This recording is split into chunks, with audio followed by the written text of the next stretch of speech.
अर्जुन युद्ध से पीड़ित नहीं है, युद्ध विरोधी भी नहीं है। हिंसा के संबंध में उसकी कोई अरुचि भी नहीं है। उसके सारे जीवन का शिक्षण, उसके सारे जीवन का संस्कार हिंसा और युद्ध के लिए। लेकिन ये समझने जैसी बात है कि जितना ही हिंसक चित्त हो उतना ही ममत्व से भरा हुआ चित्त भी होता है। हिंसा और ममत्व साथ ही साथ जीते हैं। अहिंसक चित्त ममत्व के भी बाहर हो जाता है। असल में जिसे अहिंसक होना हो उसे मेरे का भाव ही छोड़ देना पड़ता है। मेरे का भाव ही हिंसा है, क्योंकि जैसे ही मैं कहता हूं मेरा, वैसे ही जो मेरा नहीं है वो पृथक होना शुरू हो जाता है।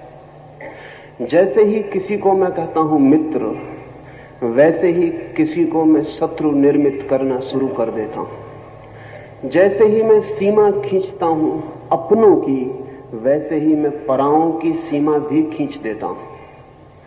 समस्त हिंसा अपने और पराये के बीच खींची गई सीमा से पैदा होती है।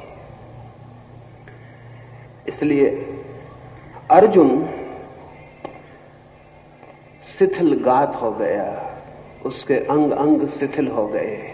इसलिए नहीं कि वो युद्ध से विरक्त हुआ, इसलिए नहीं कि उसे होने वाली हिंसा में कुछ बुरा दिखाई पड़ा, इसलिए नहीं कि अहिंसा का कोई आकस्मिक आकर्षण उसके मन में जन्म गया, बल्कि इसलिए कि हिंसा के ही दूसरे पहलू ने उसके भीतर से, हिंसा के ही गहरे पहलू ने, हिंसा के ही बुनियादी आधार ने उसके चित्त को पकड़ लिया। ममत्व ने उसके चित्त को पकड़ लिया।